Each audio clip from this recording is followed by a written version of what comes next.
رانا صاحب آپ کو کیا لگتا ہے کہ جنرل فیض وعدہ معاف گواہ بن سکتے ہیں؟ عمران خان لپیٹ میں آ سکتے ہیں؟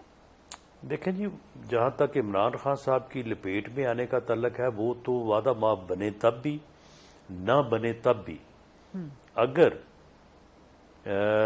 جنرل فیض حمید پہ الزام یہ ہے کہ انہوں نے at the time of the appointment of the army chief اور آفٹر ورڈ انہوں نے ادارے کے اندر میوٹنی یا یعنی کمانڈ کے خلاف جو ہے وہ نفرت پھیلانے کا کوئی عمل کیا ہے اور اس عمل میں کوئی بھی سیاسی جماعت یا پرسنالٹی جو ہے وہ شامل ہے تو وہ تو پھر بالکل اس دائرے میں آتے ہیں اور آرمی ایکٹ کے مطابق جو غالباً ان کا سیکشن 31 ہے تو یہ تو انتہائی جرم ہے.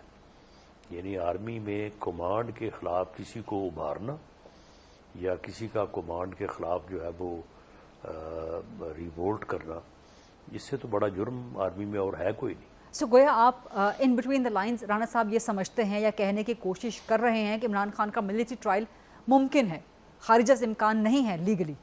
دیکھیں یہ ایک قیاس کی بنیاد پہ ہے نا، ایک اندازے کی بنیاد پہ. اس کے بارے میں کوئی انفارمیشن تو آپ کے پاس نہیں ہے، لیکن لیگلی ممکن ہے. اگر یہ صورتحال ہو تو قانونی طور پہ اس کی لپیٹ میں آ سکتے ہیں، یہی فرمایا آپ نے. جی اس صورتحال میں اگر کوئی اس معاملے میں ملوث ہے تو بالکل وہ پروسیکیوٹ ہو سکتا ہے. تو جب رانا صاحب اتنے سنگین الزامات ہیں اور اگر عمران خان ملٹری ٹرائل کی ملٹری کورٹ کی لپیٹ میں آ سکتے ہیں تو پھر اس کے باوجود مسلم لیگ نون کے اندر یہ تضاد یا کیا یہ کنفیوژن موجود ہے کہ ہم نے بات بھی کرنی ہے پی ٹی آئی سے، عمران خان سے بھی بات کرنی ہے، آپ لوگ عمران سے کیونکہ خبریں یہ آ رہی ہیں کہ نواز شریف آمادہ ہیں یا ان کی خواہش ہے پی ٹی آئی سے مذاکرات کرنے کی، تو پی ٹی آئی سے مذاکرات کرنے ہیں یا عمران خان سے کرنے ہیں یا minus Imran P T I سے مذاکرات کرنے ہیں؟ یہ کنفیوژن کیوں ہے پی ایم ایل این کے اندر، تضاد کیوں ہے؟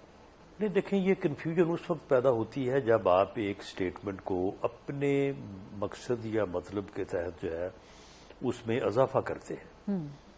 میاں نواز شریف صاحب نے جب مینار پاکستان پہ ایک بڑے جلسہ عام سے خطاب کیا تو انہوں نے کہا کہ ملک جس بحران میں اس وقت گر چکا ہے، انہوں نے ذکر کیا کہ جب ہمارا یا میرا دور تھا اس وقت ملک کی کیا حالت تھی اور آج کیا حالت ہے.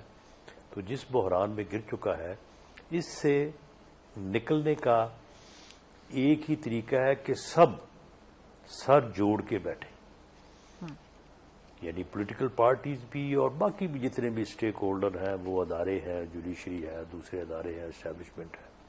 انہوں نے کہا کہ سب سر جوڑ کے بیٹھیں اور ملک کے مسائل کے اوپر اس کا حل تلاش کریں اور پھر سب جو ہے وہ اس کے لیے جو ہے وہ کام کریں.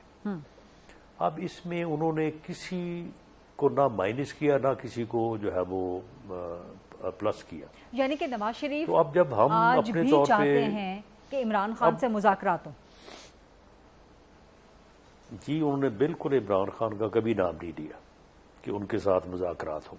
پی ٹی آئی سے مذاکرات انہوں نے جو بات کی ہے وہ الفاظ جو ہیں وہ میں نے آپ کو بتا دیے ہیں. اب ان کے ان الفاظ کی تشریح کہ سب کو مل بیٹھنا چاہیے، اب یہ تشریح جو ہے نا وہ خود ہی کر سکتے ہیں.